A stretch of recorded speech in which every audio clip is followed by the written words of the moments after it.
Ya, shalom saudara. Shalom. Ya, ketemu lagi. Saudara, yuk kita sama-sama merenungkan ya kebenaran firman Tuhan dalam Kejadian 20, saudara. Kita teruskan ya tentang perenungan kehidupan Abraham di sini. Ini judulnya Abraham dan Abimelek, saudara. Lalu Abraham berangkat dari situ ke tanah Negeb, dan ia menetap antara Kades dan Syur. Ia tinggal di Gerar sebagai orang asing. Oleh karena Abraham telah mengatakan tentang Sarah istrinya, dia saudaraku, maka Abimelek raja Gerar menyuruh mengambil Sarah. Tetapi pada waktu malam, Allah datang kepada Abimelek dalam suatu mimpi, serta berfirman kepadanya, engkau harus mati oleh karena perempuan yang telah kau ambil itu, sebab ia sudah bersuami. Adapun Abimelek belum menghampiri Sarah. Berkatalah ia, Tuhan, apakah engkau membunuh bangsa yang tak bersalah? Bukankah orang itu sendiri mengatakan kepadaku, dia saudaraku, dan perempuan itu sendiri telah mengatakan, ia saudaraku. Jadi hal ini kulakukan dengan hati yang tulus dan dengan tangan yang suci.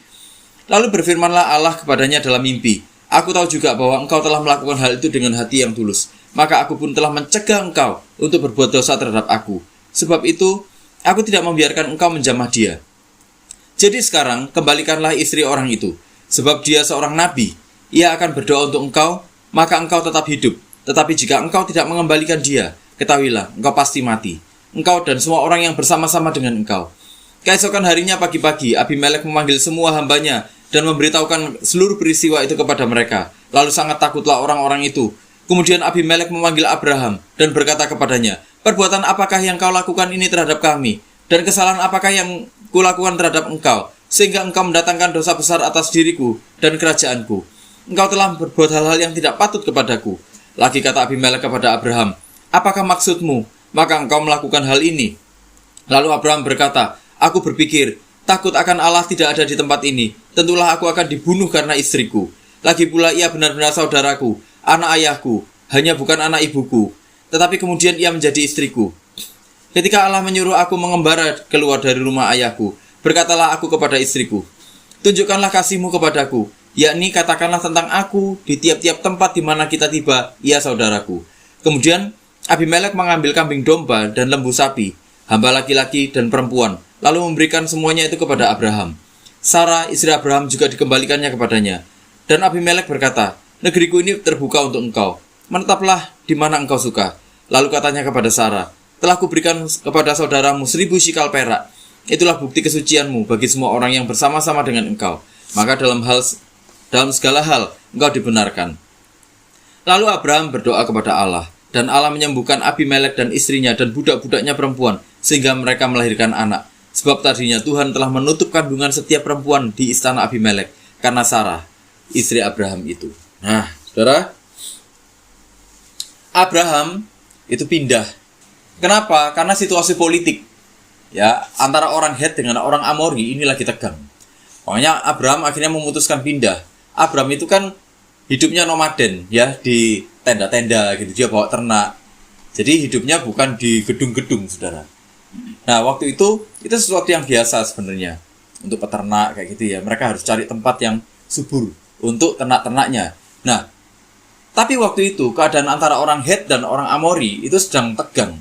Ya, itulah kenapa Abraham gini, berpikir wah nggak aman kalau ada terus di sini. Udah kita pindah aja. Padahal sebenarnya Abraham sudah cukup mapan ada di sana, ya kan? Ternak-ternaknya bertumbuh, artinya apa? Kekayaannya bertumbuh, kekayaannya bertambah banyak. Tapi karena situasi, akhirnya dia harus pindah. Pindahlah dia ke Gerar. Nah, di sini Abraham mengindikasikan sebenarnya dia mau tinggal lama di sana. Jadi bukan tinggal sementara, tinggal dalam waktu singkat aja, sebulan, 2 bulan, 3 bulan, enggak. Tapi permainan katanya itu menunjukkan bahwa Abraham berencana untuk tinggal lama di sana, menetap lama di sana. Disitulah kita akan melihat nanti Abraham ini punya pola yang sama dengan Kejadian 12. Di Kejadian 12 waktu ketemu dengan Fir'aun, apa yang terjadi? Sarai waktu itu ya, masih namanya Sarai, dibilang, kamu bilang kok kalau kamu saudaraku, ya kan? Di sini diulang lagi, saudara. Gak kapok-kapok Abraham ini. Namanya sudah berubah loh. Ya, dia bapak orang beriman, bahkan sudah jadi bapak orang beriman. Ya, tapi apa yang terjadi? diulang lagi, memang nggak kapok-kapok. Misalnya gak diwedi. Iya toh, dia akan mengulang dosa yang sama. Ya, penulis kitab Kejadian itu mengindikasikan bahwa Abraham itu melakukan tindakan yang separuh berdosa. Ya, jadi itu setengah kebenaran yang diceritakan. Jadi tetap aja itu tindakan yang berdosa. Nah, nanti kita akan bahas ya. Kita akan bahas nanti di perjalanan kita merenungkan ini. Jadi Abraham itu sebenarnya menunjukkan gini. Ini ya nanti peristiwa saudara dan istri itu kayaknya akan berulang lagi. Jadi ya kayak biasa ya, kamu ngomong yang kayak gitu aja. Gitu ya. Nah, dalam budaya saat itu sebenarnya sesuatu yang normal, saudara. Jadi kalau ada sepasang suami istri, dia pindah ke tempat baru gitu ya. Terus bilang, kamu nanti bilang, oh ya, nek kamu tuh saudaraku. Jadi jangan bilang suami istri. Dalam budaya waktu itu normal. Tapi di sini penulis Kejadian, nah penulis Kejadian ini Musa, saudara ya. Musa itu lagi mengindikasikan gini, itu satu ironi. Kenapa? Karena Abraham itu menggunakan satu sistem yang berlaku di masyarakat itu untuk menyelamatkan dirinya. Dan dengan demikian, dia sebenarnya sedang meragukan janji Allah. Dia seperti nggak percaya kalau Tuhan itu pasti akan memelihara. Tuhan pasti akan menjaga. Loh, kita harus ingat bahwa Abraham dan Sarah itu sudah dijanjikan satu anak tahun depan. Ya kan, sebelum peristiwanya Sodom dan Gomora, dijanjikan tahun depan kamu pasti punya anak. Nah, tapi begitu dia pindah ke Gerar, dia takut. Dia takut. Itulah kenapa dia menggunakan satu sistem yang berlaku di masyarakat itu, yang dianggap normal di masyarakat, tapi sebenarnya spirit di baliknya adalah dia meragukan janji Tuhan. Nah, lihat loh. Bapak orang beriman loh ya, habis dijanjeni loh. Ini Tuhan sendiri ketemu langsung loh ya. Ketemu langsung, ngomong langsung, tahun depan kamu pasti punya anak. Masih meragukan. Apa yang terjadi dengan kita gitu loh ya toh. Bapak orang beriman loh. Kayak gitu. Tapi Alkitab tuh jujur. Jujurnya kenapa? Ini bahkan yang disebut bapak orang beriman digambarkan sebagai bukan orang yang ideal, saudara. Ya toh? Kita nggak ngelihat Abraham itu imannya super power gitu. Ya, iman yang kalau dia bilang apa terus habis itu pindah semua itu gunung-gunung gitu, enggak. Enggak. Imannya Abraham itu iman yang berhadapan dengan realita, yang dia ngalami ketakutan juga. Nah, disinilah muncul pertanyaan, apakah janji Allah itu terus ada dalam bahaya? Kalau gitu, lo bayangkan Sarah, yang dari Sarah ini nanti akan lahir ya garis janji keselamatan. Lah kok dibawa sama Abimelek ke istananya dijadikan selir. Apa yang akan terjadi? Iya kan? Lo bayangkan, Tuhan sudah berencana lewat Abraham dan lewat Sarah. Sementara Sarah dibawa sama Abimelek. Lah ini kalau sampai bersetubuh dengan Abimelek, lah ini anaknya Abraham apa bukan ini? Loh iya kan? Apakah berarti janji Allah ini sangat ada dalam bahaya? Nah itu loh.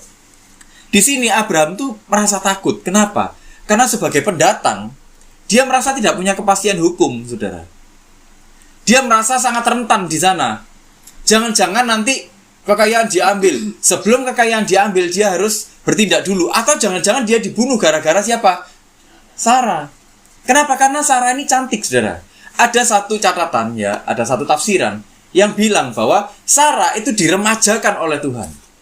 Itulah kenapa dia penampilannya cantik sekali. Nah, itulah kenapa ada kemungkinan Abimelek tertarik dengan Sarah. Tapi ada kemungkinan juga karena sebagai raja, dia melihat Abraham yang datang itu punya kekayaan yang besar. Abraham lama-kelamaan nanti, lambat laun, dia pasti punya pengaruh yang besar. Itulah kenapa Abimelek sebagai raja di sana, sebagai penguasa, dia ngambil Sarah. Sebagai apa? Sebagai bentuk persekutuan. Gitu loh. Itu jadi pernikahan politik. Ya, jadi ada kemungkinan itu. Tapi kemungkinan yang pertama bahwa Sarah menjadi cantik, diremajakan oleh Tuhan, itu juga nggak bisa ditutup kemungkinannya. Karena ada indikasi bahwa nanti Abimelek sebenarnya bahkan bisa berniat untuk menyetubuhi Sarah. Ya wajar ya kan, sudah jadi selirnya kok. Nah, secara kita harus tahu Abimelek di sini bukan nama juga, tapi itu gelar untuk raja. Jadi kayak kita manggil Fir'aun, kita bilang sultan. Nah, di situ raja itu dibilang namanya Abimelek. Gitu loh, bukan raja, tapi ngomongnya Abimelek. Namanya siapa? Nggak tahu. Kita cuma tahu itu Abimelek. Nah, secara disinilah pasal 20 itu menceritakan konflik. Ya, sebenarnya seluruh pasal ini menceritakan konflik. Konflik tentang apa? Konflik antara iman yang teologis dengan iman yang istilahnya itu eksistensial. Antara iman yang sungguhan kepada Tuhan dengan realita. Jadi saudara, kalau kita sedang bergumul dengan realita hari ini, antara iman dengan realita kok nggak cocok, sebenarnya bahkan Bapak orang beriman itu juga sedang mengalami hal itu. Ya, dia mengalami ketakutan, jangan-jangan nanti aku begini, jangan-jangan aku begitu, jangan-jangan begini, jangan-jangan begitu, jangan-jangan dibunuh, jangan-jangan dimiskinkan, jangan-jangan dirampas semuanya. Pikiran itu memenuhi pikirannya Abraham. Apalagi Abraham itu seorang melankolis, saudara. Seorang melankolis itu seorang yang introvert, ya kan? Semua, jadi dia kelihatannya diam, tapi pikirannya sibuk, saudara. Pikirannya tuh mikir ke sana ke sini, yang itu belum tentu terjadi sebenarnya. Ya toh? Itu pikirannya orang introvert. Nah, seperti itulah sebenarnya Abraham. Nah, tindakan Abraham untuk ngomong, nanti ya Sarah, kalau ada orang yang bilang, orang yang tanya, kamu bilang ya kamu istriku, itu tindakan mekanisme survival atau cara untuk bertahan. Itu pola untuk bertahan. Yang itu bahkan setelah keluar Ur Kasdim, Abraham sudah bilang seperti itu dengan Sarah. Nah, saya curiga bahwa di setiap tempat Abraham juga ngomong seperti itu. Bayangkan, Abraham ngomong seperti itu, dia di baliknya dia selalu meragukan janji Allah. Wes, gimana saudara? Menurut saudara, Bapak orang beriman ini, gimana? Natural nggak dia? Imannya natural kan? Seperti iman kita kan? Iya kan? Yang kadang naik, kadang turun, kadang naik, kadang turun. Imannya Abraham nggak sempurna. Ya kan? Kita menghadapi yang seperti itu. Di satu sisi kita percaya sama Tuhan. Tuhan, aku percaya Engkau akan menolong aku. Tapi di satu sisi kita melihat ancaman terus datang. Pergumulan terus datang. Pergumulan kok gak entek-entek ya Tuhan ya. Tuhan ini menakutkan aku. Nanti jangan-jangan ini Tuhan. Jangan-jangan itu. Jangan-jangan begini. Jangan-jangan begitu. Selalu kita mikirin jangan-jangan. Itulah kenapa kita terus akhirnya selalu membuat pola untuk bertahan hidup. Ya iman, tapi kan waktu kita menghadapi kenyataan kita harus punya hikmat. Kan kita ngomongnya kayak gitu kan? Bener gak? Yang nanti kalau diuji dengan kebenaran firman Tuhan, banyak apanya? Banyak bohongnya. Atau banyak kelirunya. Sama seperti Abraham. Gitu loh. Nah, disinilah yang pertama, situasi psikologisnya Abraham adalah Abraham merasionalisasi ketakutannya. Merasionalisasi ketakutannya itu gini, dia membenarkan kompromi moralnya. Dia berkompromi dengan Abimelek. Dia berkompromi dengan situasinya. Gak apa-apa, itu setengah kebenaran. Ya memang dia adalah saudaraku. Tapi dia gak ngomong kalau istrinya itu kebenarannya separuh atau gimana saudara. Sebenarnya kita bisa ngomong gini, wah Abraham gak bohong sih ngomong kalau itu saudaranya. Tapi saudara, penulis Alkitab itu bukan sedang menunjukkan kebenaran yang seperti itu. Penulis Alkitab itu sedang mencoba menunjukkan motif di balik kebenaran yang disampaikan oleh Abraham. Kebenarannya itu tanda kutip. Artinya apa? Abraham sedang mencoba berbohong dengan kebenaran. Dia mencoba berbohong dengan menyampaikan kebenaran yang cuma separuh aja. Yang separuhnya lagi nggak diceritakan. Karena dari sisi manusia, ya itu kan sudah benar ya, sudah cukup. Tapi motifnya, betul, motifnya berbohong. Motifnya dibalik kebohongan itu apa? Dia sedang meragukan Tuhan.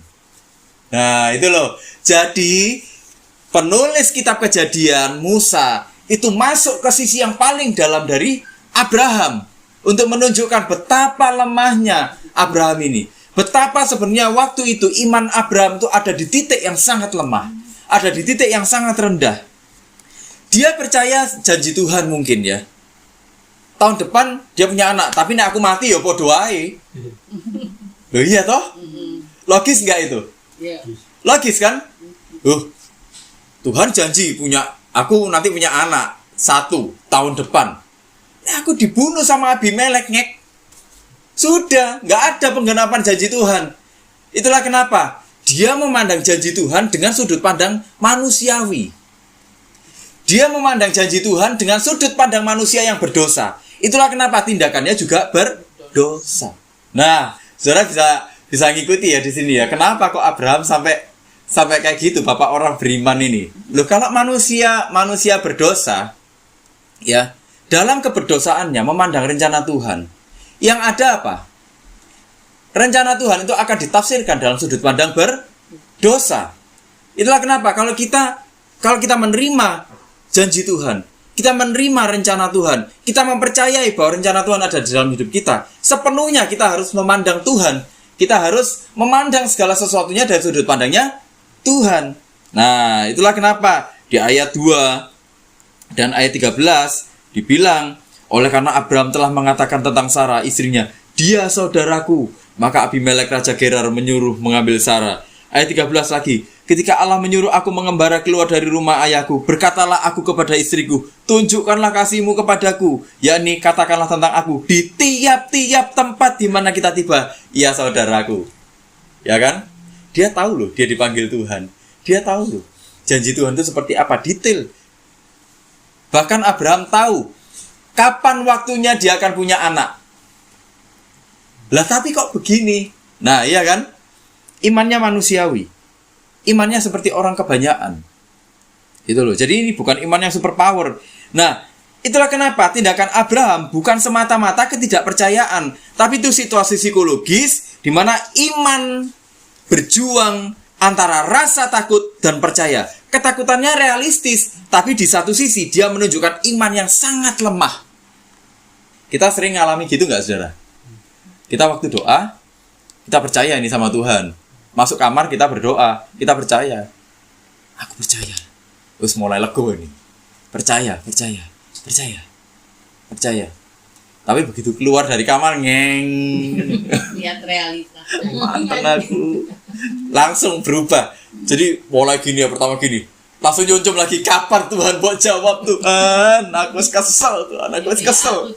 Karena kita kan selalu ngomong gini. Kita yang hidup di kenyataan, Tuhan kan enggak loh, iya toh?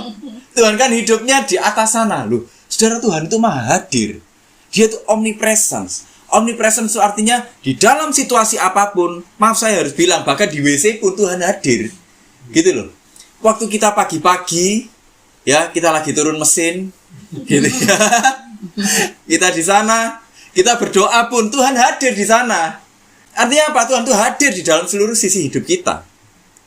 Tapi gini loh, karena Tuhan tuh nggak kelihatan, nggak bisa kita lihat ya, cuman bisa kita rasakan. Kita terus ngomong Tuhan nggak hadir. Kita menilai Tuhan tuh dari kehadirannya secara fisik. Kita menilai Tuhan dari sudut pandang kita sebagai manusia. Itulah kenapa kita nggak merasakan Tuhan sungguh-sungguh. Padahal kalau kita dalami Alkitab, saudara ya, kita akan ketemu ada situasi-situasi sejarah yang ternyata cocok semua. Artinya apa? Tuhan hadir di dalam sejarah. Tuhan hadir dalam setiap kejadian. Kayak misalnya, saudara, waktu Yakub pindah ke Mesir, ya, Yusuf hidup di era satu dinasti yang dinasti ini begitu terbuka dengan orang-orang asing.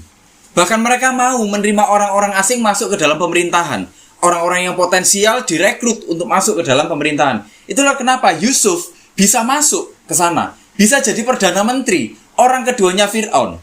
Tapi 400 tahun kemudian, dinasti ini hilang. Dinasti ini kalah. Gitu loh. Diganti dengan satu dinasti yang baru. Dinasti yang baru ini, itu gak suka dengan orang asing. Ini dinasti yang anti dengan orang-orang asing. Itulah kenapa akhirnya orang-orang asing terusir.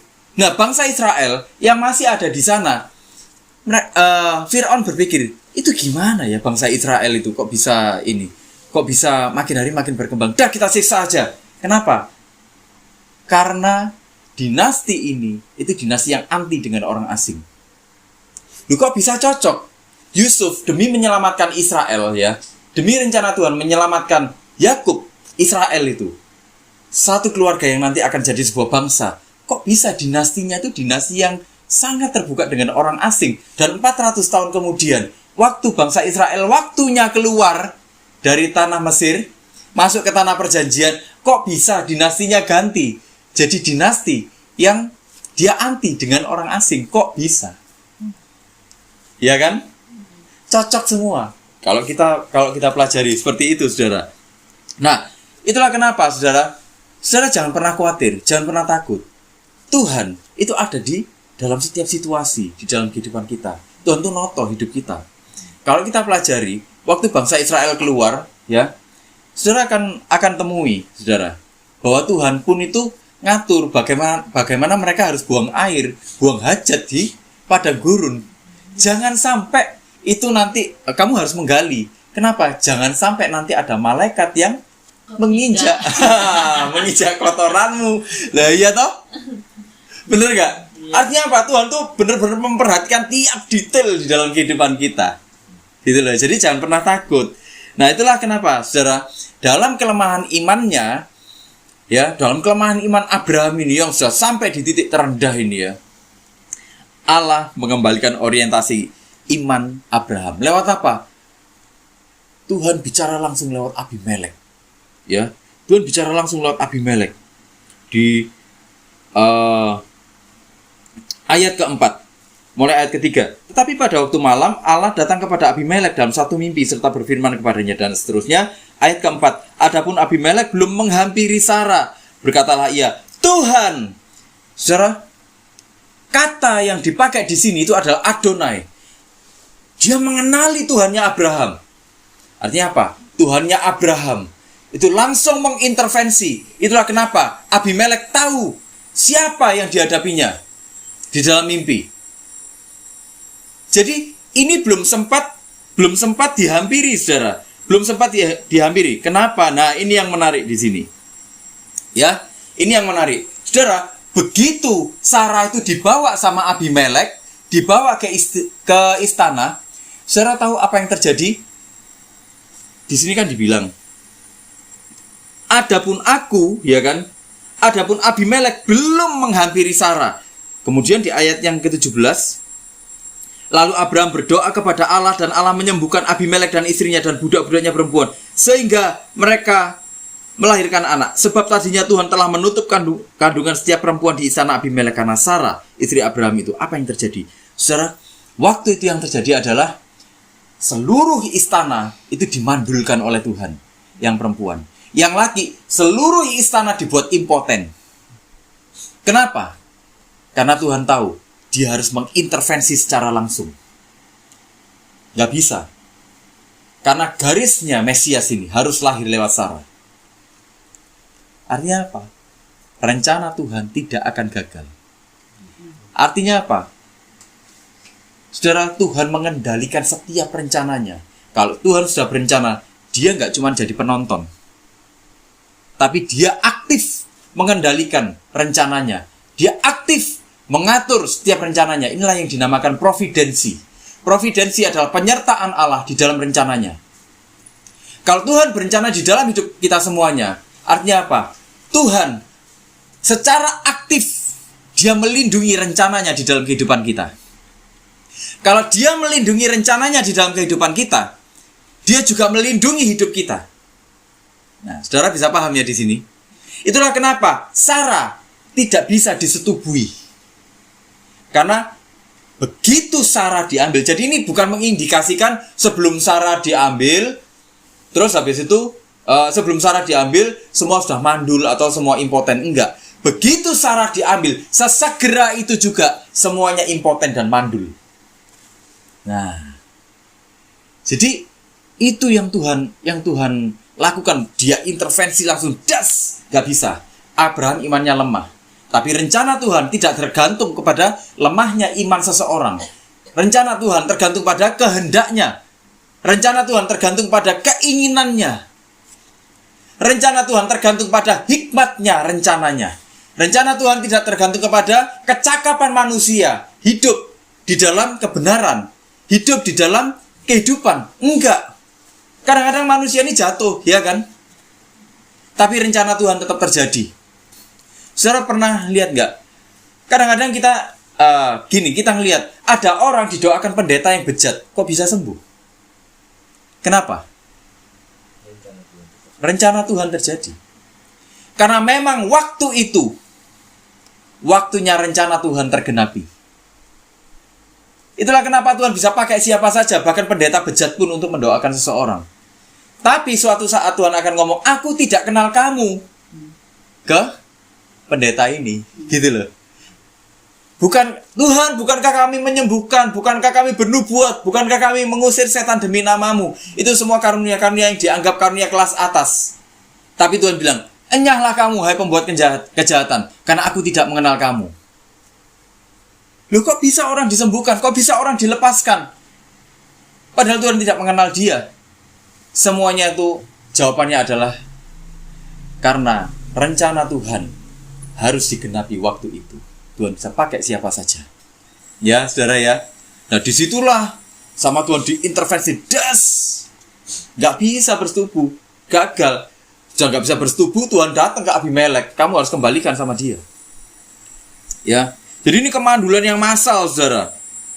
Nah, saudara, bagi budaya saat itu, kalau sampai mandul dan impoten, apa yang terjadi? Apalagi ini terjadi di istana. Legitimasi kekuatan politiknya itu akan tereduksi.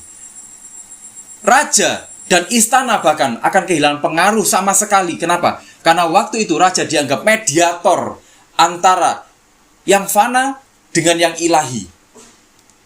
Kalau sampai ketahuan raja dan seluruh istana mandul, raja pasti dilengserkan, saudara. Gawat kan akhirnya? Dalam kepercayaan mereka itu seperti itu. Kemandulan dianggap kutuk ilahi. Kenapa? Karena kalau permaisuri itu sampai melahirkan anak-anak terus, melahirkan anak-anak, dianggap ada restu ilahi. Sehingga kalau ada restu ilahi, ya, kerajaan itu akan dianggap diberkahi. Kerajaan itu akan menerima berkat-berkat. Nah, disitulah saudara, ini Abimelek pusing. Aduh, ini kena kutuk ilahi ini. Kekuasaannya juga terancam.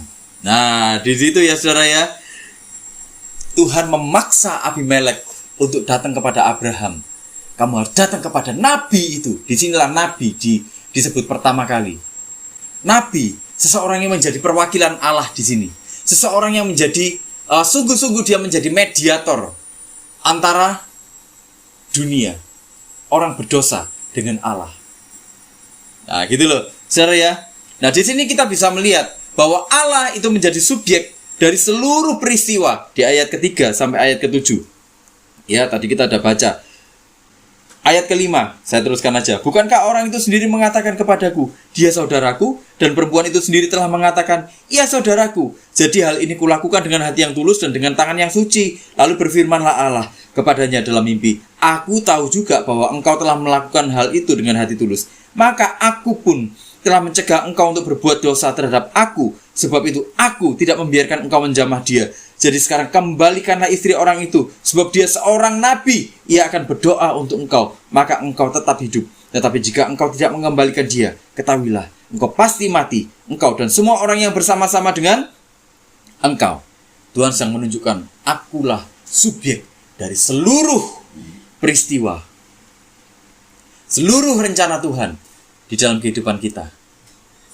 Seluruh peristiwa dalam kehidupan kita. Saudara, Alkitab sedang menunjukkan gini. Apa peristiwa yang sedang terjadi dalam hidup kita? Tuhanlah subjek utamanya. Kalau subjek utamanya adalah Tuhan, apa? Artinya, seluruh peristiwa dalam kehidupan kita selalu ada hubungannya dengan Tuhan. Gak ada satu peristiwa pun di dalam kehidupan kita yang gak ada hubungannya dengan Tuhan. Tidak ada satu peristiwa pun di dalam kehidupan kita yang terjadi secara kebetulan atau yang kita lakukan sendiri tanpa itu restu dari Tuhan. Semua peristiwa dalam kehidupan kita itu adalah terhubung dengan Tuhan. Subjek utamanya adalah Tuhan. Pemeliharaan, penggenapan janjinya tidak dapat digagalkan oleh dosa-dosa bahkan. Tidak dapat digagalkan oleh perbuatan-perbuatan kita. Gitu loh. Artinya gini, waktu kita berdosa, waktu kita melakukan tindakan berdosa, bukan berarti gini saudara. Waktu kita berdosa, ya gak apa-apa, kita berdosa aja, kita melakukan tindakan-tindakan berdosa. Nanti rencana Tuhan tetap tergenapi kok, bukan gitu. Saudara melihat Abraham, apa yang dilakukannya itu berdosa. Yang dilakukannya sebenarnya adalah keji. Dia melakukan penipuan. Ya kan? Dia tidak percaya kepada Tuhan. Saudara, kalau dia tuh percaya separuh dan tidak percaya separuh, sebenarnya dia percaya nggak sama Tuhan? Nggak percaya, ya kan? Masih ada keraguan. Betul. Artinya gini, kita pernah belajar bahwa puncak dari iman itu adalah penyerahan yang total kepada Tuhan. Tidak ada sedikit pun keraguan. Tapi Abraham menyimpan separuh keraguan. Ya kan? Artinya apa? Dia sudah berdosa di hadapan Tuhan. Dia meragukan. Dia tidak percaya bahwa Tuhan sanggup memenuhi janji-janjinya. Nah, apa yang terjadi? Sebelum Tuhan menggenapi janjinya dia punya anak, dituntun untuk kembali. Sebenarnya, apa yang Tuhan katakan kepada Abimelek itu adalah satu teguran kepada Abraham. Yang Tuhan lakukan kepada Abimelek itu sebenarnya bukan demi Abimelek, saudara. Tapi demi rencana Tuhan terwujud sempurna di dalam kehidupan Abraham, di dalam kehidupan seluruh umat manusia. Jadi, saudara bisa ya memahami tindakannya Tuhan di sini. Tuhan sedang mengoreksi Abraham di sini. Tuhan sedang mengembalikan Abraham ke jalur yang sesungguhnya. Enggak boleh seperti itu. Aku punya rencana sama kamu, dan aku tidak mau dicampuri oleh tindakan berdosamu. Apa yang terjadi kalau sampai Sarah ditiduri oleh Abimelek? Anaknya siapa ini? Apakah ini anakmu? Ya toh, Tuhan kayak gitu. Makanya Tuhan bilang sama Abimelek, kamu harus kembalikan. Disitulah Tuhan juga mengembalikan orientasinya, menunjukkan bahwa kamu adalah seorang nabi. Kamu menjadi seorang perantara seperti Kristus. Nah, disinilah tipe atau model Kristus itu disebut oleh Alkitab menjadi pengantara bagi dunia untuk menerima pengampunan. Disitulah kutuk yang dialami oleh Abimelek dan seluruh istananya dihancurkan. Tuhan sedang menghancur leburkan pola pikirnya Abimelek. Tuhan sedang menghancur leburkan keyakinannya dia bahwa dewa-dewanya sanggup untuk menolong dia. Kalau ada kemandulan, dalam budaya saat itu ada ritual-ritual, saudara, untuk mengembalikan kesuburan. Tapi waktu itu Tuhan menunjukkan tidak ada cara lain, kau harus datang kepada nabi itu. Dihancurkan pola pikirnya, pola pikir dunia. Karena Tuhanmu adalah Tuhan yang palsu. Engkau harus datang kepada Tuhan yang sejati. Begitu engkau dimintakan pengampunan, istanamu akan dipulihkan, kedudukanmu akan dipulihkan. Sebenarnya apa yang Tuhan lakukan di dalam kehidupan kita juga sama. Abraham juga dihancurkan pola pikirnya. Pola pikirmu adalah pola pikir yang keliru. Kenapa? Engkau sedang menolong Tuhan dengan caramu. Tidak tahukah engkau bahwa Tuhan begitu dia berencana, dia adalah Allah yang berdaulat. Berdaulat atas tubuh, berdaulat atas keturunan, berdaulat atas sejarah, berdaulat atas politik, berdaulat atas seluruh kehidupan. Nah, ya saudara ya, bisa ya dilihat di sini ya. Jadi ini keseluruhan gambarannya seperti itu, saudara. Itulah kenapa iman tidak tergantung pada kecakapan manusia. Disitulah imannya Abraham dikoreksi. Saudara, dalam kehidupan kita pun, iman kita akan terus dikoreksi sama Tuhan. Sampai kita kembali pulang ke rumah Bapa, iman kita akan dikoreksi. Kenapa? Karena tidak ada iman yang sempurna di dunia ini. Yang ada itu iman yang terus-menerus diperbarui, diperbaiki, diproses menjadi semakin serupa dengan apa yang Tuhan inginkan. Karena di dunia ini memang gak ada yang sempurna. Jadi saudara, seperti yang biasa saya bilang, kalau iman kita dikoreksi atau kalau kita ada dalam proses, jangan apa? Ngomel, jangan ngarsulo, jangan mengeluh. Kapan Tuhan? Malam ini le? Siap malam ini? Kita tanya, apa Tuhan maksudnya malam ini? Pulang ke rumah Bapak. Ya mulai le. Gitu. Pulang. Siap le? Gitu. Aduh Tuhan. Tuhan, kalau memang demikian adanya, biar terjadi apa yang jadi kehendak-Mu aja Tuhan, gitu. Oh iya kan. Kehendaknya apa? Wes biar terus di sini dulu, gitu. Iya toh. Sebenarnya iman itu dibentuk setiap hari melalui semua peristiwa. Nah di sini kita bisa mulai menghubungkan. Kalau kita belajar di Rut ya, Rut juga seperti itu. Semua peristiwa itu selalu terhubung dengan Tuhan. Ya, bahkan kalau kita mengalami kesalahan itu diizinkan terjadi oleh Tuhan. Itu pun untuk mendidik kita, mengoreksi iman kita, mengoreksi seluruh kehidupan kita untuk mengembalikan kita kepada jalannya Tuhan lagi.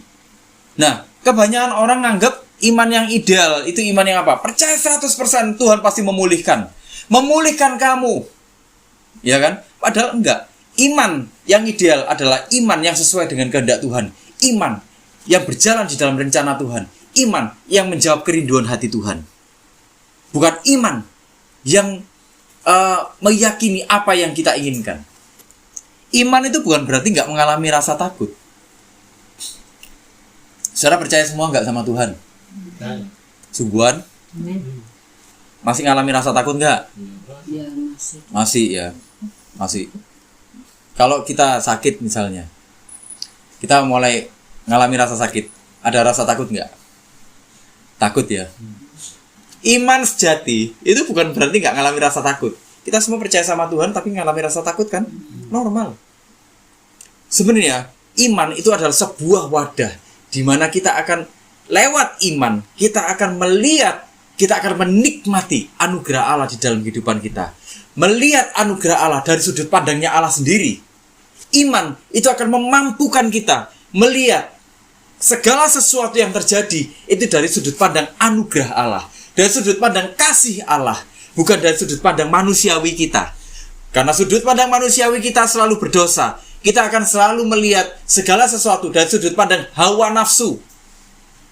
Tapi iman yang sungguh-sungguh, iman yang sejati akan membawa kita melihat bahwa dalam segala peristiwa Tuhan sedang menyatakan kasih-Nya dalam kehidupan kita. Nah, itu saudara, itulah kenapa kalau kita beriman sungguh-sungguh kepada Tuhan, kehidupan kekristenan kita pasti bertumbuh. Kenapa? Karena kita selalu melihat ada anugerah Tuhan di dalam kehidupan kita. Mau hidup kita susah sekalipun, ada anugerah Tuhan sedang terjadi dalam kehidupan kita. Tuhan sedang membawa kita melihat, nah ayo, dalam situasi sulit ini pun, aku sebenarnya sedang membawa engkau untuk merasakan kasihku. Ya gitu saudara ya. Disitulah saudara, saat Abraham berdoa terjadi pemulihan. Allah merusak pandangan teologis yang sebenarnya rusak. Tapi Tuhan sedang membawa kita kembali kepada apa yang Tuhan inginkan, apa yang seharusnya terjadi dalam kehidupan kita. Saudara, dalam kehidupan ini, jangan pernah takut. Dalam kehidupan ini, kita mungkin melihat realita itu gak sesuai dengan apa yang kita inginkan. Tapi saudara, percayalah, dari sudut pandang anugerahnya Tuhan, Dia sedang membawa kita terhubung dengan seluruh rencana Allah di dalam kehidupan kita. Jangan pernah takut, jangan pernah khawatir. Segeralah melihat Tuhan lagi, maka saudara akan melihat bahwa saudara akan dipimpin hidupnya kembali berjalan di dalam rencana Tuhan. Selamat berjuang, ya. Selamat menikmati anugerahnya. Yuk sama-sama kita berdoa.